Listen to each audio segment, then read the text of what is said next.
Alpha Mizo Production YouTube channel len tu le ngai thatu te chibai vek ule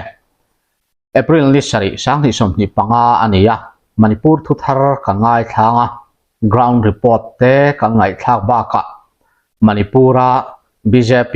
Minority Morcha President Asghar Ali in Thobal District Lilonga Pathian ni jang khan mi puipung khomin an hala hemi chung chang te hi ka ngai thla howanga ti chuan ground report ka ngai thla chhun zom don ani chumi ma chuan kan channel mi ngai hlut sakamin thlir sak tu te jinga kan channel min la subscribe lo kan lo nuala khongai taka min lo subscribe ve turin in khongai na tharin kan han ngen le ni thu thar lam ngai thang BJP Minority Morcha Manipur President Asghar Ali in chu Thobal District Lilonga Pathian ni jang khan mi puipung khomin an halani Times Now in a report dan chuan Pathian ni jandar sari vela khan alia chenna in pona mi pui tam takan pung khoma abung ruwa te chu ti chia in an nuwa an hal zui ta ani ali hian zirtop ni a khan social media tunlaya lar mai waqf bil anti a thop thu a soya hei hi du lovin mi pui pung khom chuan a in hin hal ta ani hemini vekhian Imphal Valley pumpuya nor huai hot ani boka nor huai hot mi sanga chuangin Lilonga National Highway zapa ni chu andangani nor huai hot te hi mun then khata security force tenen anin nor buaya thobala irong chesaba apo security force le nor huai hot te hi anin nor buaya nor huai hot te hi security force ten an kalna tur an lo dana wangin buaina hi chuak ta ani nor huai hot te hian Central BJP kai huai sarkar an du lo na thuan soya waqf bil hi an du lo thu an soiba ka an dem thuan soibokani he amendment ek hi constitution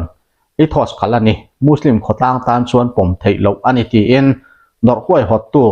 Shakir Ahmed chuan PTI a hilani Imphal Isa Satria Wang leikai kairang muslim le Kiamgei muslim area ate Thobal District Sora ate nor huai hot ani boka mundanga po nor huai hot ani bok valley chunga muslim tamna hmuna ven himna ti chak ani zui ngala sipai po da belan ni he amendment bill hi ningani khan lok sabha ina pasa House of Parliament pahnia marathon debate nei ani nuwa zirtop ni akhan Rajya Sabha chuara pas bokani Manipur BJP Minority Morcha President Mohammed Asghar Ali chenna in po hi he bila thop thu social media apo sawanga hal sakani Thobal District Lilong BLI o Meitei Pangal Manipur Muslim huai tu Ali hian social media bil hi apom thuwa posa ma se an khotanga tanga dodalna ato awangin annuwa Facebook video aposa bila thop thu aposa wang hian ngai damadila a thop na po anu kirle ani ama a athu soya tanga inuk dokin Asghar Ali hian Facebook post thara Manipur tongin thuwa soya kaming chu Asghar Ali ania Lilong hawreibi sampu khonga piangkani tun nailok sabha le Rajya Sabha a waqf amendment bill pass to chungchanga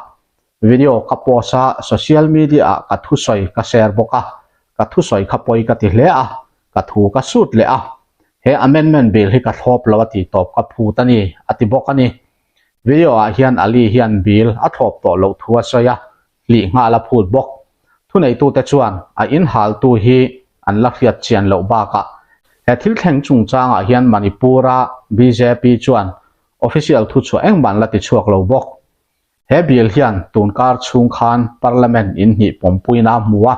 ninga nia Lok Sabha chuan a poma hemi nu hian house pahnia hunrai tak chungai tu ani nuwa Rajya Sabha chuan zirtop ni jing lama khana pum vele ni he bill a thil poimo tak chu waqf nuaya enkol heritage site te hum halania chuti rualin social welfare ti mason konga heng property te chanvo po hi ti mason zelani legal le administrative framework ti thiang hlimna manghian he ekhian stakeholder te dikna chanvo ti he ani theinan le waqf asset enkol na chu tunlai ro relna te fungne na inmil ani theinan ma ala ani ti in an soyani kan pu hne na tangin report sang ala khom te ngai thak chun jam ngal te ang ni ran lama kan lo soi to ang khan kan un au te hian ro rel na sanan mulo ani chuan lung oi an tum si lawa a me te lam lai na a tribal nam noi nung zong ni na himin pe ve ro tia an lo be sai kat tiang hi chu thil ni thei ni hian alang to bok si lawa chumi ni chuan an ni la hian in rem na dang hian pom hiri nom bek si lawa thil kal dan an thir hi chuan in ka na a then le nge hi rin na alian chho tuala ma sengin engkim ti thei pathian a oma kan that na turin ro wa rel zel tura ngai la em poni se kan pu hne na tangin report ala khom te kan ngai thanga ti chuan an soi zau ngai ang chi te tin han in zo ngai te omani le nga hun kan nei thei tura ngai langin a thang kan pui som phot te ang ole amasa in kanuna uzo fa khovela omzong te sana le du sabna chibai kabu masa che wani Manipur ground report hanti ta ka chuanin atang puya voin nisari thotan ni April sam hi som hi panga zamindar kwa le chan ve tlenga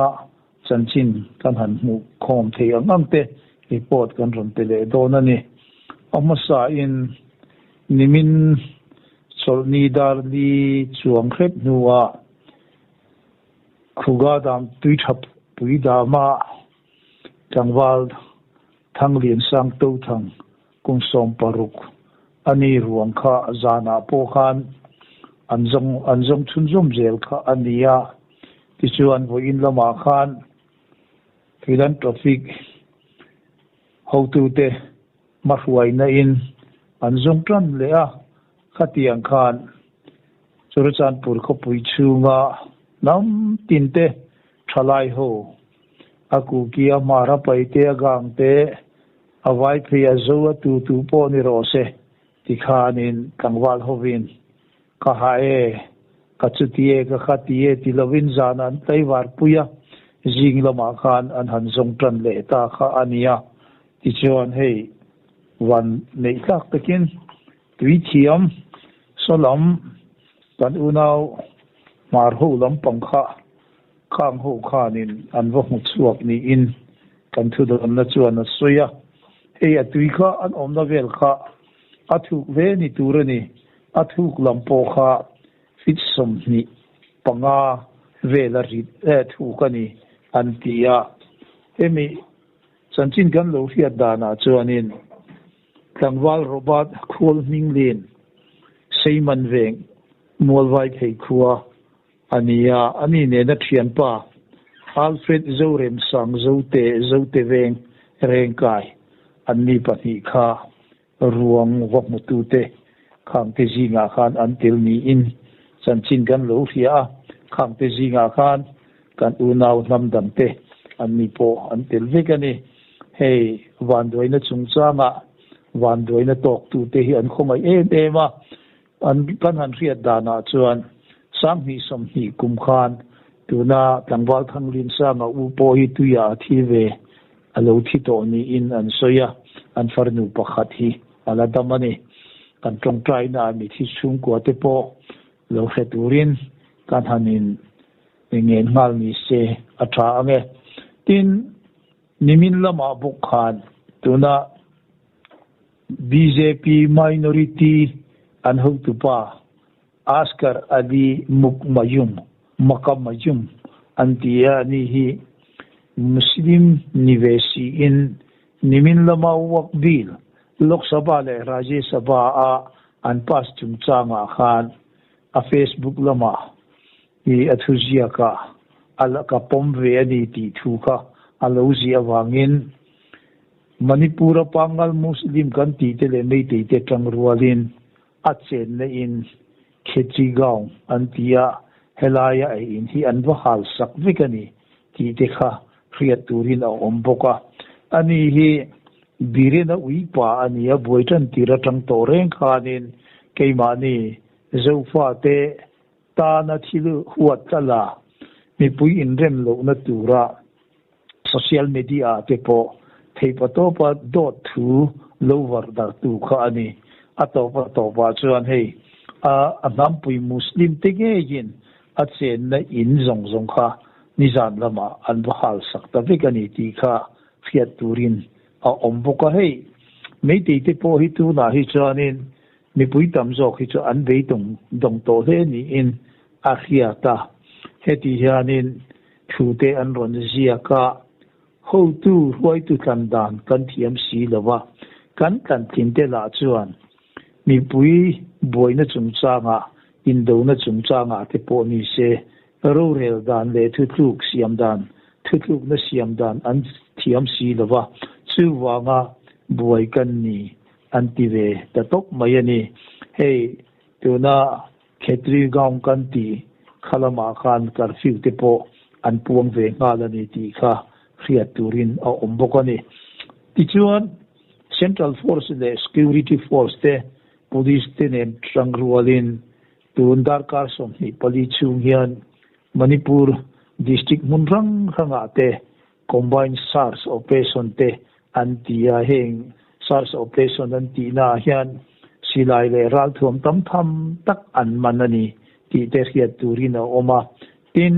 KCP people war group po mi pakhat an mantel bok ani ti te po riat turin a om boka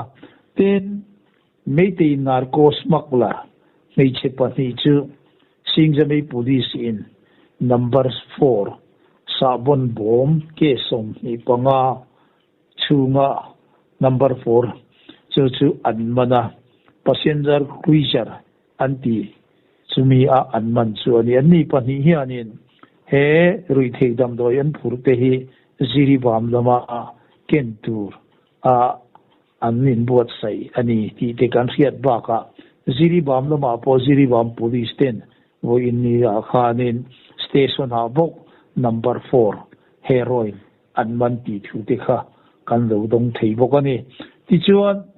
mei te an pathian kongba maru lai pham antia hei chu an mani ram chunga nia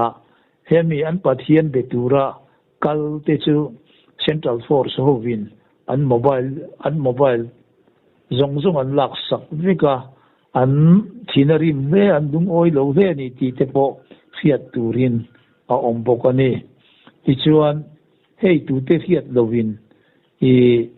an huai bo Sunil Kumar Ganpati Company a NHIDLC a na thokha an lo ru bo ani thum talisang ni som ni panga a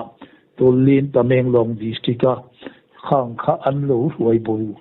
ani hian lo huai bo kha nia Assam Rifle le police ten an chan chuak ani ti thu te po kha fiat turin o ombokani ti chuan hei meiti lamten voin lama an thu chua le an thu sia te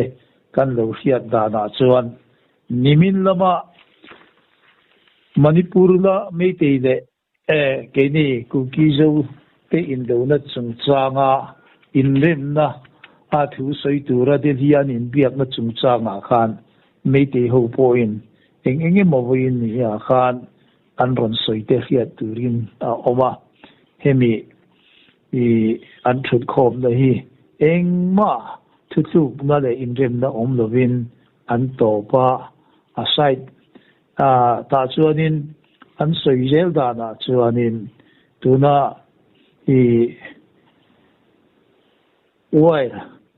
wire kan ti chanchin bu khami ne na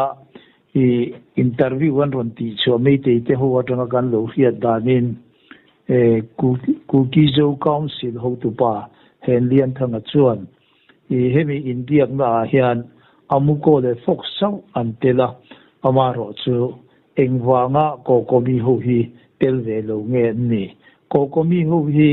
Manipura kumhi buai hun chung zonga apusa tu ver anni si a engwangin nge heng te hi anron tel lo ti kha ania tin apani na chuan free movement regime khami chung changa khanin anron pholang anron soilang boka achan chu free movement regime kan ti phei hi chu hey national highway ya de in turni tin na mi pui ma mo zong te khang zong an phur na tur kha chuan engkim kha hi engma har satna a omlawani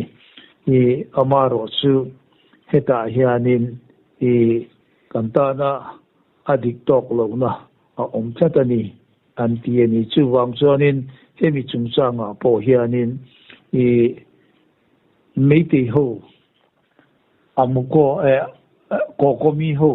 khang ho buk kha an tel lo kha hei hi an du lo chan ber pakhat ni in an soyani ti te po meite ho ka atangin siat turin a omboka ole khang te kha buina ta na manipur chanchina tlang puya kan han puan theite an nia more lamte kangpuk pi le cycle lamte ani lo le surachanpur khopui le achevel ti angreng henga hi chuan engma chu ti anga thu boi la boi han puan tur vak chu a om lo ani tu na hian meite ho an phai rama tu na run lui kan ti heng ke po hi imphal khopui vel chawa chuan akam chat to an ti a hei kan han riat tur chuan run lui kan ti hi tuna senapati tlang lam tuna maubula sonin run lui hian nar aneya tlang sang ania helai mun so ale lampanga hianin tuiruang barak an ti thin hei hian nar anei boka hemi tuna run lui kan ti hi ron luang ta zelin tuna kangpuk pi district a sona ron luang ta a ti chuan tuna sekmai lama tangson ron luang ta zelin imphal a ron luang ta a ti chuanin tuna imphal east imphal west district so ron luang tangin tuna kakching thobal district le bishenpur district heng patni district te daidan tu ramri ang hianin ron luang ta ti chuan tuna sugunu kantia hian a luang zela ti chuan khuta singheulama huang khaya ol khaw kuala chuta tangchuan barma a alu tani run leipo tuna meite ho omna lampang henga hi chuan akam chat to ti te an ron soite hiat turin a ombokani ti te kha puina ta na chanchina tlang puya report kan han pek theite an ni e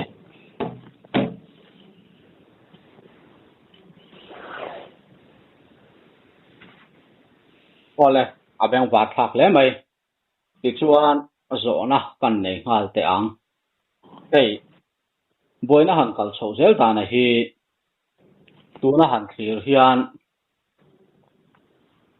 eng angin nge thilan ti ang ti hi riat thiam har sa ti chukan soi pho to avo in ni thleng point kha kha chu alani reng maya thilan ti dan tu ra hi riat thiam har sa a chu ti rual chuan karil ruwa lo lut ta chu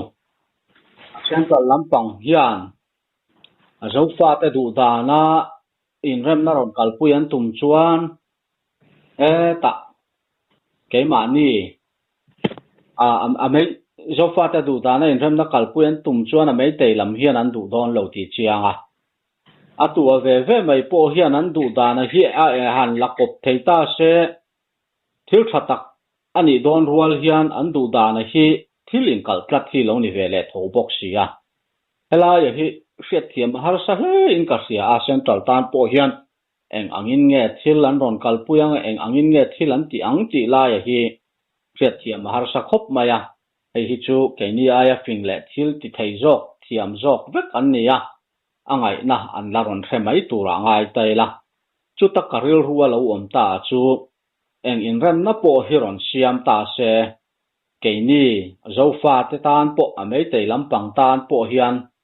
enge mo chen hi chu in ni ron ngo na hi ala om zel tho mayang ti kha karil ruwa lo omani a chan chu zo fa te tan po hian alung ol thak don lo lutuka mi en zat nge mei te in kan mi le sa min ti hlum saka ram tui lei lo te tin in le lo an ha zong te thil zong thlen dan han chu thian aril runat thak em maya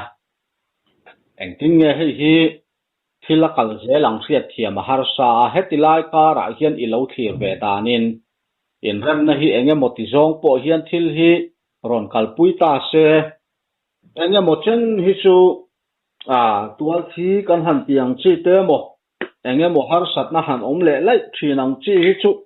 a om zui zel tho mai angem a ti te kharil ru aron oma helai hi ilo thir ve dan sia ta sa de mai hemi chung changa hianin national highway state highway akhoya po ni se zalen taka atu lam po in kalpo vector kha tu na kan ho tu te po in tu na soi kan tu resolution paru sai tu ran ti te singa khat atilania heta hian number 1 kan ta na sa om ta a hetianga Manipur state sunga national highway po ni se state highway po ni se tin tuna inkalpo na communication road kong ho reng renga po khatianga free taka meite ho ankal the ni chon tuna yan kan ria meite te chon an ral thuam te po an lu chua chu sei lo an ram noi mi an tamania ram noi mi te po asang tel tak ne win ram noi mi te po hian omania khatianga free movement kan phal sakani chon khang ram noi mi ho zong kha motorin atam thi ang berin an ron kalanga kan churchan pur kho pui lama an ron kalanga khati khan an du hun na min dei theido na ni ti kha khiat sa ania chuwang tak po chu anianga kan ho tu te khan hemi free movement kong renga tu po zalen taka kal thei tur kan ti a khanin kan pom lo po ani chuang lova national highway state danga ni tina mi pui wan tlang ina kan ma mo chok lu na tura motor chuak le lut khang te ka tu na zalen takin kan kal ti ran lo amaro chu ti lai chuanin kanta na ni china kan saita kanta na thil la om che mei te ho kan rama khatianga zalen takan ron lu the kha chuanin min ron bei le nge do na ni ti kha khiat sa ani chu wang chuanin chu pakhat na kan soi ni se apati na ni china yang soi ang khanin in rem na engti kong zong in emo po ron ti ni se a reaction le tu atnuwa in tha zau kan ti kha aru karala lo changa in lovin phil kan ti ma yang chu khatiang kha a om reng don hei hi chu om lo thei lo don ani a chan chu hei ke mani zo fa te jinga po tu na hianin leirol hei kum som panga som paruk vel lek khang hun laya anu emo apa emo meiti kutura lo thi emo fiam emo khatiang kha mitam takkan om ve ania tin in le lo min hal sak khang ho kha tuna khotam tak min hal saka tuna po hianin mani in le lo wan hal saka an le lette an huan ram te po e vani thei to lo wa he ti nga re thei taka om hi mitam takkan omani heng ho hi tu ma kan dung oi don suang lo wa mei ti chu a khoya po ni se mun rem chang an bu na pianga tha an la du reng mai don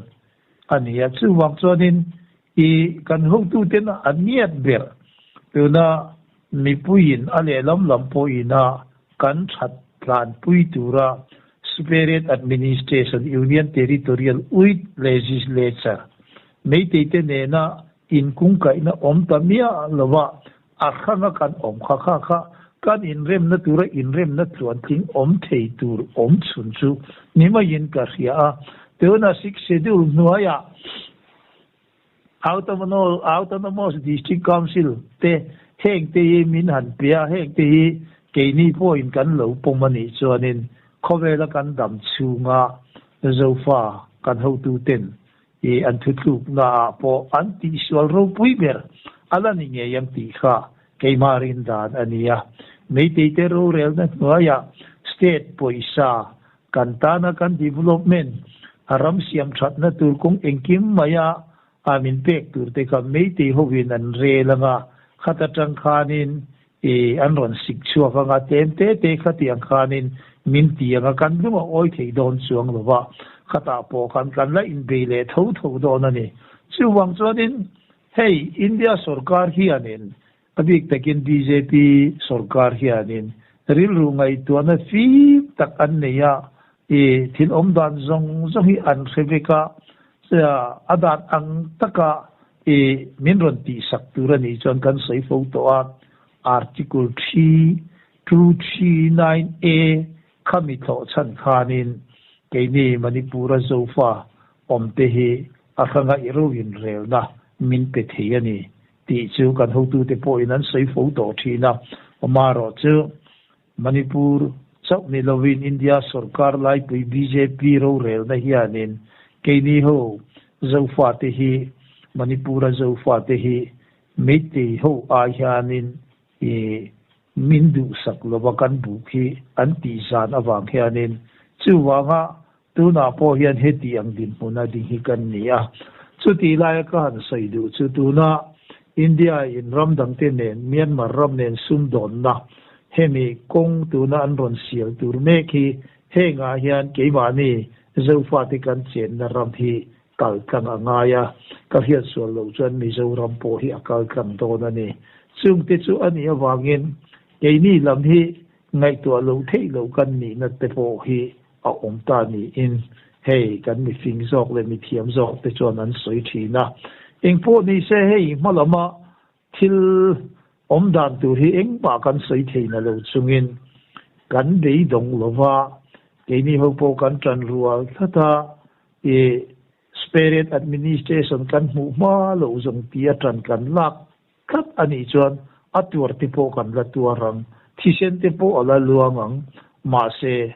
akhanga ro kan in rel ni hun tur zong ala om nge yang ti kha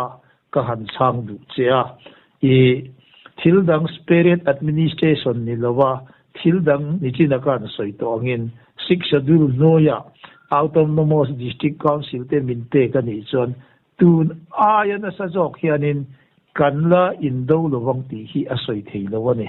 ti kha keima mi malina kalorin dan le kalo tir dan kan chan thei dan che ani e ole abeng ba ka tu tak han en hian angai tua hian ril ru hi dam lo khop maya chan chu katia kanom thale le lai meite homena min ron be ta thut mai na angong hi ana e maya engangin nge thil hi kal zelang siat thiam ani lova ma se buai na hi akal thui to a thil kal zel dan tur ngai tua hian kan puina soyang khan engin ram na po hi nei la enge mo chen chu har sak na hi kan la tuar don ti hi chiang rang bai sia heng thil te hangai tua hian mei te che tan hi ngei om tual maya hetiang ani lai ka la keima ni a chibilang zonga buaina thei lek ang boruak anom thin te hi poi ma hetiang thil hi kan da bowa in lungrual takatuna kan fuai tu te point ren na kong kan zona tura chuan kan thil phut hi langai renga kan be sei kan diman polang oi alangai renge tia in lungrual takake an pen ang hian ke kan pen chau zel hi poi mo ami pui lampang te po cái tiếng anh lâu chuan na kiến sẽ là tuôn châu po ni lâu hian har sat na dang hian min la tlak buakin min la chin te ani ti sia a in lung ruang na kan nei chho zel hi poi mo hle ni ti kha kan sia thar le poi mo hle ka sia a khala ya kha kan bel ve du a ti chuan enge ni lo thia ve mai dana hati hian in biak na te nom vek sina mai ro chu tu na po kan sia tangin engma thutluk na phung fe central tan po siam thei ala ni chuang lova kan u nau ten ro rel na khana ni lo chuan an lu oi don lo thuan soi ve tat box sia a mei tei lam lai nan ti ma na hlotin lo chuan an lu oi don lo tin soi ve tho box sia central hian engangin nge thutluk na ron siam ang hriat ani lova ti hian thil hi kalanga buai na hian enge mo chen hi chu ala o mai anga ti hirin na alian tar yo maya hetila ya hian tun buai na kal zel hi ilo mu dana eng chen nge la o ze thei tura ingai chút ti mai chuanin cái cả lâu thì về ra là buổi na hi afel mai rin lo na hi ka nei lian ta riu mai à chút tia hết thì hiền đi xe tia hàn fel sung sung thei chi hi ni na lang si lo wa ala ai viu mai anga ti te kharil ruwa oma chút chút anh ấy lâu thì về đàn lệ buổi này chút thì mấy chuyện hành rễ mấy tu rồi cả ngày đó vào kỳ bộ mấy tỷ hữu hi tu na hiền anh in check call về mấy ni in cái gì à sự cái lâu rin đàn để cái lâu mù đàn anh ya ama po in cái gì à amun de muna min ron de min ron kap thin henga te po athan che jok tu athi tam jok le athiam tam jok an trang ze la an huai sen na in azo to si lawa chuwa nga India sarkar India sipai te central force te hi min be tir tuma hetia tran la hi an nia tin akhim khima rural dan hi ammaka central sarkar po hian Manipur ram chung chu apspa puan ania chuti lain meiti te chen na police station hun som pathuma apspa an puang du lawa khak te po kha kan ho tu na Ministry of Home Affairs India akal tu te po kha ne meiti ram chung zong po hi apspa puan 5 hek mi ro se then puana achena ya puan tir lawa mun khata ni satira mun khata dai hi heti un po hi adik chuang lawani meti ram noi mi tam takan oma ni ho an silai ral thuam te po chu sakan ni theina turin heng an ma ni ho chen na district mun rang police station song pathum te chunga po hianin apswa puan ni vero seti te po kan ho tu te po kan an phu ta nia heng atang reng te po hian kan se thei ome meti ho ral thuam ni engma man ani lawa chu wang chon tu na president rule puan a om hi tu na ni som nga chu alo zo to a ma se tu na hian eng thu ma soi tur po ala om chuang lawa heti ang hi ania chu wang chon hemi president hun chung hian meti ho hianin an ral thuam le engkim mai hi an lovin che kholin min ron beile an tu mani ti hi keima lo rin dan ania chu wang chuanin in ring lo le muang khomuang mai mayakan om hi ahun to lo tin ni chine kan sai to ian sai ang khanin unau ka ra po enge mon nitia lovin la liana helai kho chu hi ke ni ta kan ni dam do in te po hi kan ta ani sue kha e tia kan rama tu ma in ron kal lo wang chu ti khati unau ka ra hetiang buai na kara khatianga so cher lo bol kha kham ti po kha kan tan thil thalo ania chu wang chuanin kan zawaya lungrual ta kan lovin rema tran kan lak apoimo tu na hianin chuti mai chuan in do hi meite hovin min ron de hi are mai don lo central sarkar po hian eng thu em min tran na kan ta na thi thatur tu na 6 point resolution an zia sai turan ti ate po khan han inila keima ni zofa te ta na a chen fak om nge kan tiang kan ta na thil thatur lampang kha chu engma mu tur a om lo wa khang zong a khan meite ho lam on meite ho lampang on hira ti an thu ziak te resolution an ron zia te po khani in alanga chu wang chuanin kan maba khun tu hi kan soi theilo na achu chuti khati ang khada ni nge yang kan ti theilo kan soi theilo na chungin meite ho ero hi chuan min ron dei le nge don chu wang chuanin in ral ringa kan omani tuna meite ho thil ti dan zong an training na silai ka tenin zirna ten silai ral thuam engza nge an nei bom ka na le thot gan engza nge an nei motor eng ang chi nge an nei heng an ra thu man nei ho zong po hi intelligence department ho hian an se fai ve ka ni khoya nge engza nge oma khoi la chu mi ke ma chon engza nge om KYKL in engza nge an nei PLA in engza nge an nei UNLF in engza nge an nei KCP Pambe Group in engza nge an nei or people war group in engza nge an nei silai ral thum an mi sing engza nge an om heng detail zong po hi Intelligence Bureau ho hian an he fai ve kan ni chutin na chung po chon hei President rule karu President rule hei mi som nga ai re om to hi mi chung hian in atu te po so wa man po an tum suang lo wa hei a huang tau lu tu kan zurui zungol ve le dam doi rui thei ti ho he ti anga mi pui wan tang he na pui sa khona ron chuak ho heng ho hi an man ani maya adang ho hi chu tu ma an man lo wa aram bai tengkol ho po he ti zo zayan oma ma se an ni ho po he man an tum lo rim rimane ke ma ni la ma chuan ihia a an lo kala enge mo silai ral thom king an huap piang kha chu an man hi an mi amaya khatiang kha ni lain meiti ho ero zong anin mu lo dera khatiang kha nin an kalsan mai mai ani hei hi thil om dan ani awangin kan tan hian atlamuan klak lo ma ngai tha mai chi kan ni lo ani kan boi na hi chu wangin I thil engkim maya kan in ral rin kha apoi mo le ani ti kha ka han soi thei ka lo rin dan ka lo tir dan ka han soi thei te ni e ole ameng wa thak le mai ti chuan an puina soyang khan ni tuna thil kal dan han en hi chuan rem na hi central lampang po hian ron siam du veo po ni se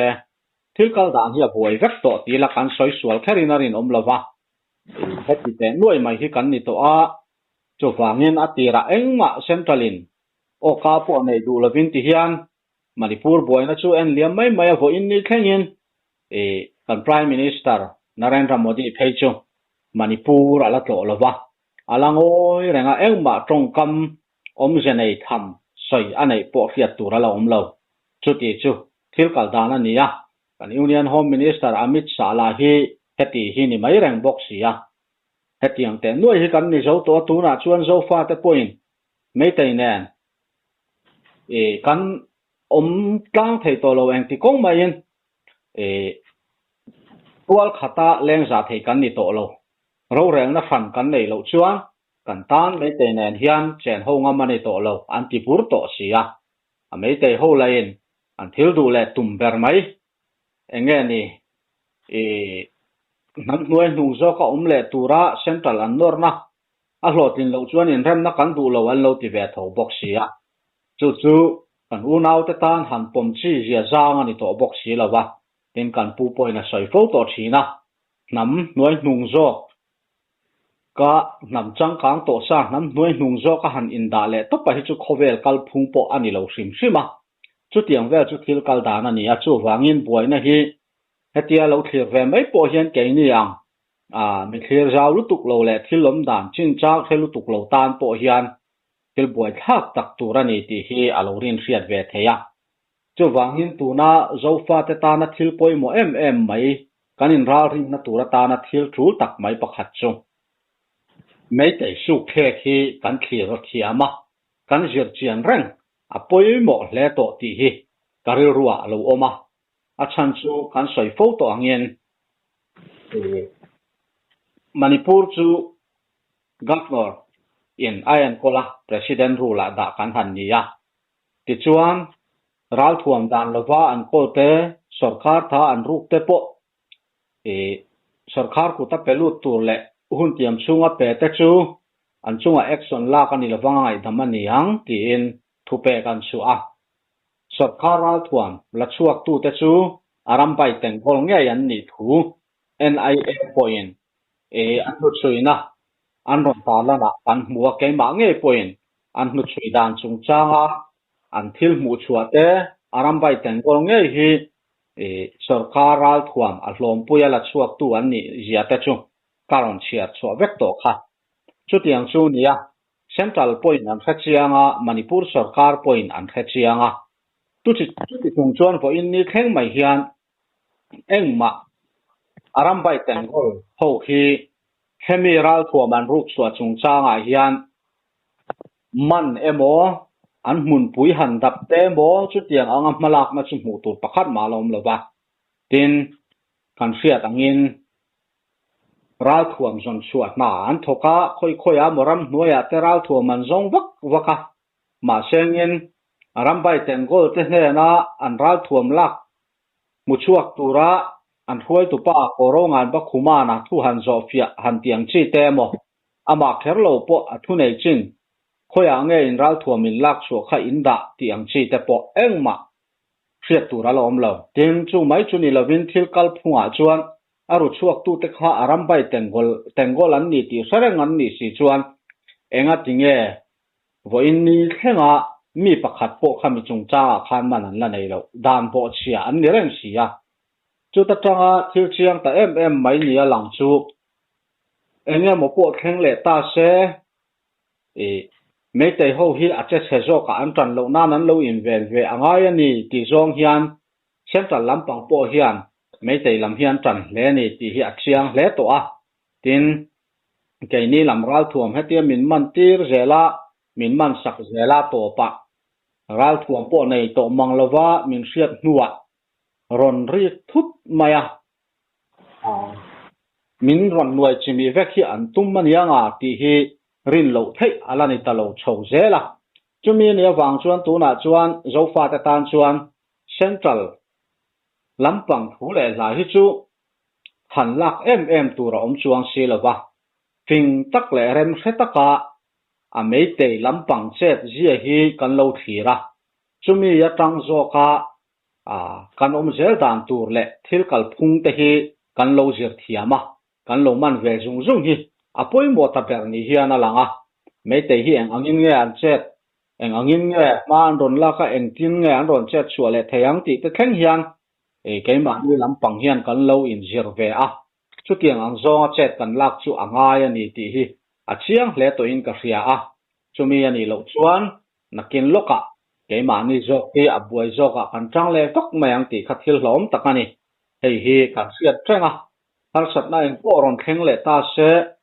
mấy tay họ Việt Nam mình chỉ mi emo anh tu anh tha la cụt mình tha cả chết anh còn bỏ thầy lâu na tu ra